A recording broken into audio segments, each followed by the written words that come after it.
Voilà une petite introduction sur quelques aspects théoriques de l'AEDP.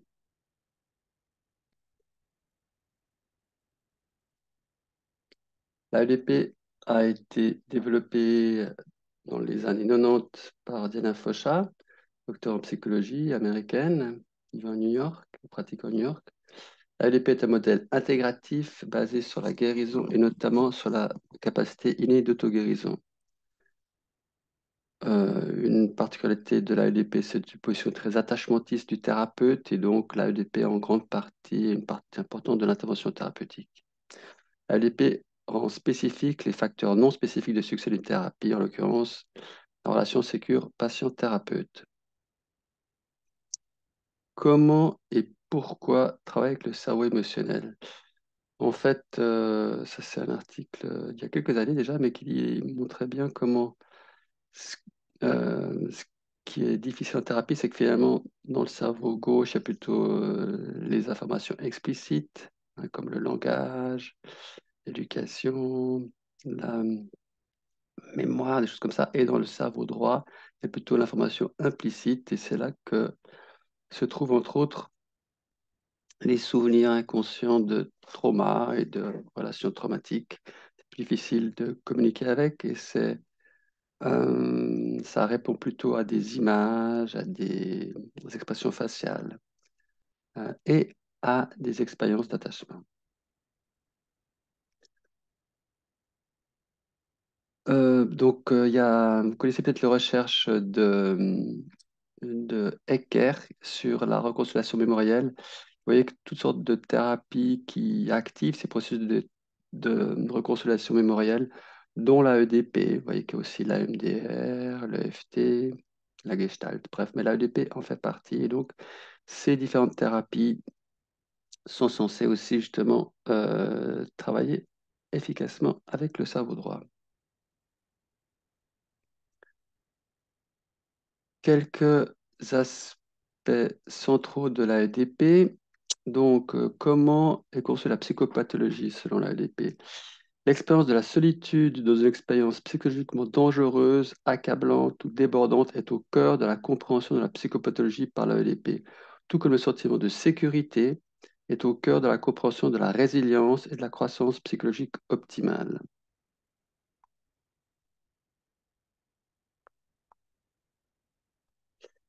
Du coup, quelques principes fondamentaux en ADP. Donc, l'approche psychothérapeutique à ADP est fondée sur l'idée que des expériences affectives, ressenties, viscéralement et au fond de soi sont capables de nous transformer de façon inhérente, rapide et globale. Grâce à une relation thérapeutique active, engagée, ajustée, dotée d'empathie et verbalisée, le patient se sent accompagné à travers un processus émotionnel qui peut affronter sans pour autant se sentir accablé.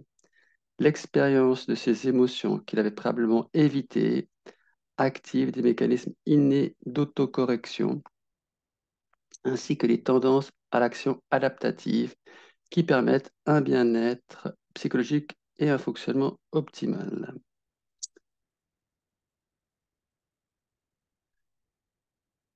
Alors, encore quelques aspects de cette AEDP. Donc, un aspect important, c'est défaire la solitude. On appelle ça undoing aloneness en anglais. Ça veut dire aussi être avec. Donc, dans un suivi, l'objectif est de contrecarrer la solitude pathogène en établissant une sécurité issue de la relation patient-thérapeute et permise par la disponibilité et la responsiveness, la réactivité du thérapeute. Donc, l'agent central de changement de l'ADP, c'est pouvoir ressentir, comme on l'a vu tout à l'heure, des émotions viscéralement effrayantes du présent et du passé dans le cadre d'une relation émotionnellement engagée avec un autre. Donc, pour les traverser, on vient de lire tout ça. En d'autres termes, dans une relation d'attachement patient-thérapeute qui permet de vivre des expériences émotionnelles correctrices, donc dans une relation, en relation. Donc, comment on fait ça? Entre autres, être et interagir avec le ou la patiente et chacune de ses parties. Donc, voir, entendre, suivre, respecter, s'accorder affectivement, instant après instant, empathiser avec, reconnaître, valider, réfléchir avec, tout ça, ça fait une présence thérapeutique. Et donc, il y a un aspect qu'on appelle le travail relationnel entre le patient et le thérapeute, ou le thérapeute et le patient. Donc, comment c'est pour vous quand vous vous sentez compris par moi? Comment c'est pour vous quand je vous écoute et mais comment c'est pour vous de recevoir mon empathie? Différents aspects de travail relationnel, ou bien et le travail, ça c'est un travail relationnel explicite, et aussi un travail intrarationnel. Comment c'est, enfin, est-ce que vous, madame, vous pourriez aller interagir avec vous à 5 ans quand il vous est arrivé telle ou telle chose très douloureuse? Et puis là, on fait un travail intrarelationnel. Donc, le travail relationnel dans la relation, soit patient-thérapeute, ça peut être interrelationnel entre le patient, la patiente, et puis des personnes importantes de sa vie actuellement ou dans le passé ou dans le futur. Un autre aspect important, c'est ce qu'on appelle la régulation affective dyadique. Donc, comme Dan Siegel le disait, c'est l'expérience de se sentir senti par l'autre, hein. Donc, c'est quelque chose de très émotionnel. Là, on est dans le cerveau droit, se sentir senti par l'autre, hein. Et un autre aspect important, c'est aller plus loin que le reflet, hein. Pas seulement, enfin, à côté de refléter des choses, de réfléchir, de renvoyer des choses, aussi s'impliquer de différentes façons, qui permet aux patients de traverser et de métaboliser des émotions primaires très stressantes. Un autre aspect central en ALP, c'est la transformance. Donc, qu'est-ce que c'est la transformance selon l'ALP? C'est une force motivationnelle opérant dans le développement et en thérapie qui pousse tout individu vers la vitalité maximale, l'authenticité et le véritable contact. Elle nécessite cette transformance des conditions de sécurité et d'une certaine façon, cette transformance, c'est la contrepartie de la résistance qu'on connaît tous en psychodynamique. Et cette transformance, elle nous sourit d'espoir. Donc, comment on travaille avec? C'est être un détective de transformance, la voir, la reconnaître, la dire. C'est proche ou similaire d'affirmer un patient, une patiente. C'est important qu'à côté de porter notre attention sur la transformance, de ne pas oublier toutes les autres parties, comme on l'a dit tout à l'heure, et aussi parfois les parties désespérées, ou perdues ou angoissées, euh, et aussi leur porter l'attention qu'elles méritent, hein, et qu'elles nécessitent. Euh, donc, un autre repère important, donc, c'est ce triangle, un triangle d'expérience. Donc, comment ça se passe? Dans une situation déclenchante, mettons un exemple, Denise critique Marc. Marc, il va ressentir certaines émotions primaires qui sont, par exemple, en relation avec son besoin d'être respecté. Donc, il peut être, par exemple, triste ou en colère que son épouse le critique. Et un certain nombre de fois, ces émotions, ben, elles sont pas assez entendues parce qu'il y a de l'anxiété. Mettons, Marc, il a peur de ressentir la colère, ou il a peur de dire des choses à sa femme, Dieu sait. Donc là, c'est l'anxiété, la culpabilité, la honte qui sont des anxiétés qui peuvent être inhibitrices quelque part.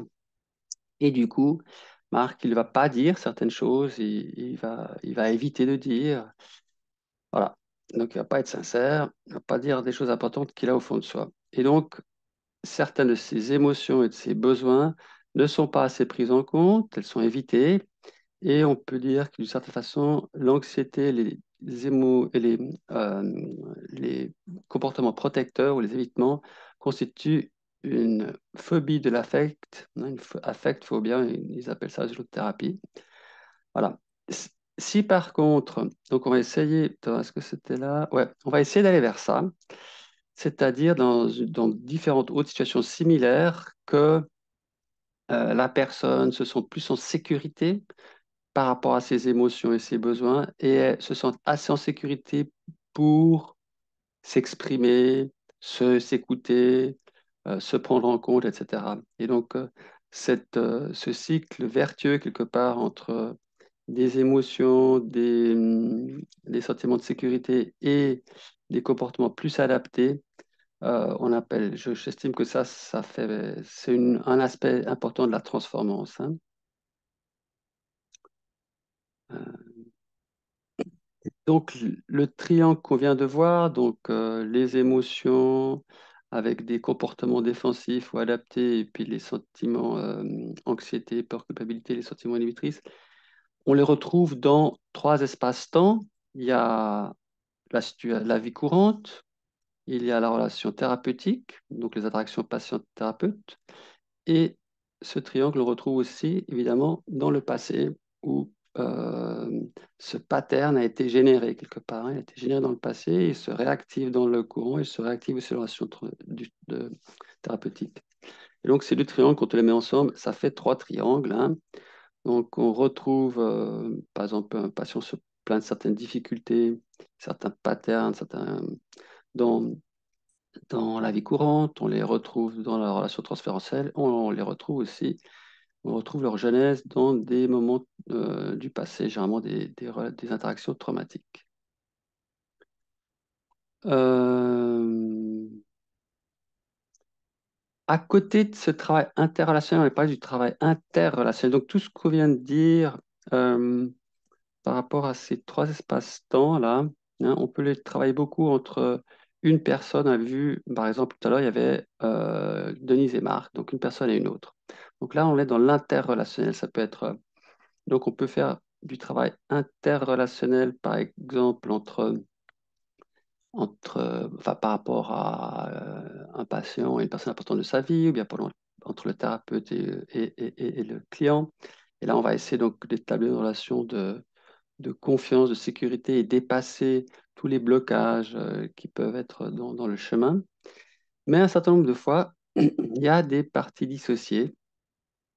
Et ces parties dissociées, euh, on peut les travailler. Le thérapeute, il peut directement aller vers la partie dissociée, cette douleur qui n'a pas été prise en compte, mais dont la personne a honte, ou, et après on va essayer de passer à un travail entre le client et sa partie dissociée. Donc, madame, par exemple, qui va justement aller à la rencontre de elle-même à 10 ans quand elle a vu quelque chose de douloureux. Donc, on va essayer d'alterner et de travailler intelligemment de ces différentes formes d'interaction. Donc, le thérapeute et le patient ou la patiente, le thérapeute et telle ou telle partie dissociée, parce qu'il peut y en avoir un paquet. Et puis finalement, et aussi le patient et sa partie dissociée. Donc, on reverra ça par la suite. Mais c'est quelque chose d'important à intégrer.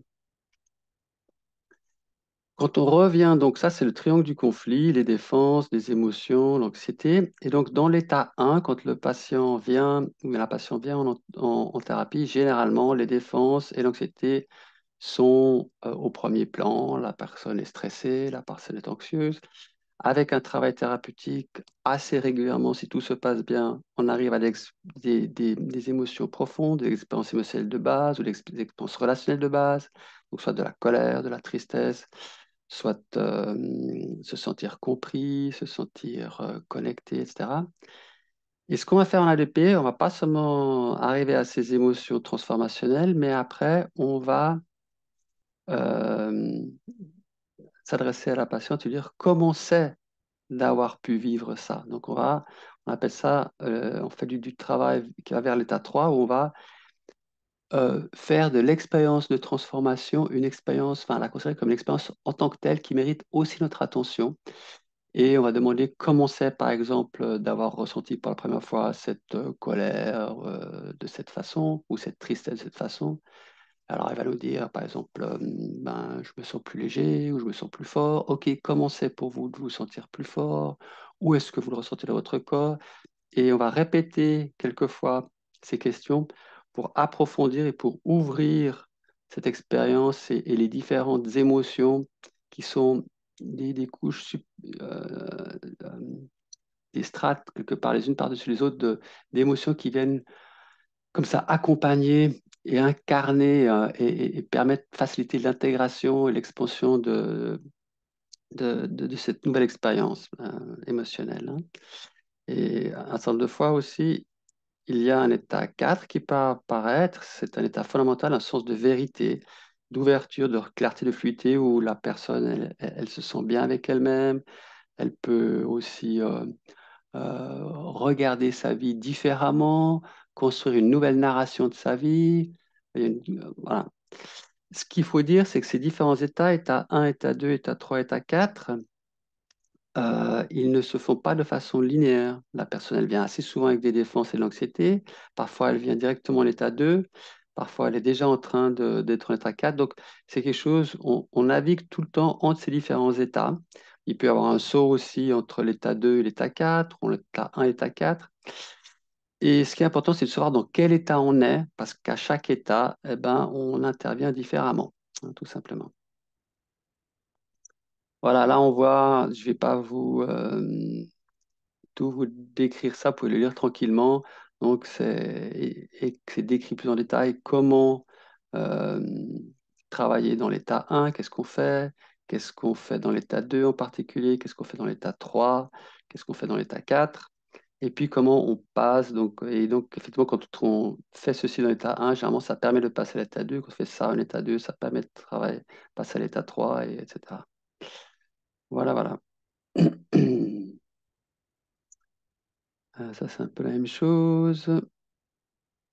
Et puis encore une chose qu'on peut dire, c'est qu'effectivement, il peut y avoir aussi, pas seulement à côté des émotions profondes, par exemple vraies, comme de la colère, la tristesse, des choses comme ça, des émotions adaptatives, mais aussi des émotions mal adaptatives, hein. Donc, ce sont là, par exemple, le sentiment de solitude douloureuse ou de honte envahissante. Et ça, on travaille différemment avec, mais donc, là, on transforme, ils doivent être transformés, ces émotions pathogènes. Mais ça sort un peu du cadre de cette introduction. Voilà, donc qu'est-ce qu'on fait en AEDP? D'abord, on a confiance en la vitalité, on travaille avec la neuroplasticité et les forces de guérison dès le tout début et tout au long de la thérapie. Donc, on travaille avec la transformance dès le premier instant de la thérapie. On essaie tout de suite de voir des lueurs de transformance, les accompagner et de les reconnaître. On travaille expérientiellement avec l'expérience de l'attachement dans l'ici et maintenant de la relation thérapeutique. On utilise des marqueurs affectifs corporels pour suivre instant après instant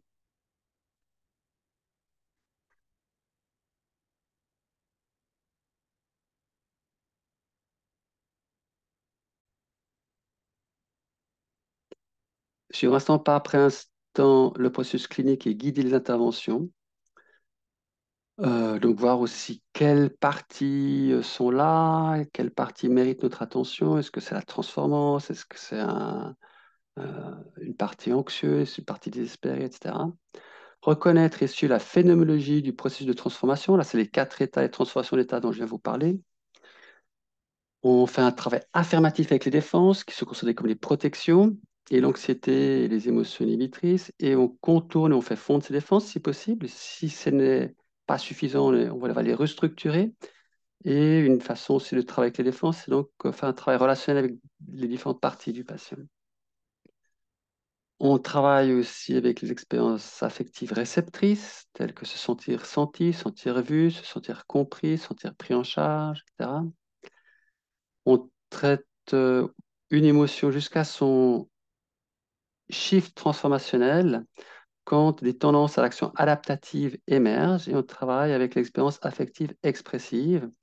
On fait ce qu'on appelle des portrayals, dont on parlera dans les, euh, dans les webinaires. Donc, c'est des mises en acte en imaginaire, des interactions en imaginaire. Et on fait donc aussi, comme je disais tout à l'heure, on fait du travail intrarelationnel aussi avec les parties émotionnelles, hein, pas seulement avec les parties défensives. On travaille avec des affects pathogènes, donc, comme je les évoquais tout à l'heure, et les états insupportables de solitude traumatique. On métaprocesse l'expérience transformationnelle. Donc ça, c'est le travail de l'état 3, j'ai oublié de dire, on appelle ça le métaprocessing, pour engendrer des spirales de résilience, de santé, de créativité, de bien-être. On travaille avec les émotions de guérison, donc afin de promouvoir l'expérience du vrai self en étant soi-même thérapeute, un vrai autre. Et on promeut l'état fondamental, donc l'état 4, ça c'est moi, et les expériences d'ouverture, de compassion par rapport à soi, d'aisance, de sagesse. de généalogie de calme et d'intégration et de création de nouvelles explications, de nouvelles narrations de son parcours de vie et de soi. Donc, ces différentes interventions et mouvements relationnels thérapeutiques sont réalisés parfois un à la fois, parfois plusieurs en même temps. Voilà quelques livres qui parlent d'AEDP, le livre Orange, le premier livre de Diana, ou le tout récent qui est sorti il y a quelques années, euh, Undoing Aloneness, où différents membres de la faculté AEDP écrivent différents chapitres très intéressants, hein. Il y a aussi ce livre, Saint Rose Depression, qui décrit bien différents processus AEDP, le travail avec les triangles, et puis il intègre aussi l'IFS, donc c'est une intégration entre, sauf erreur, si je me souviens bien, AEDP et IF. Ah non, ouais, je crois que c'était IFS, je ne sais plus maintenant. Bref, vous pouvez trouver d'autres livres ici à theinstitute.org. Voilà, c'est terminé pour cette petite introduction théorique.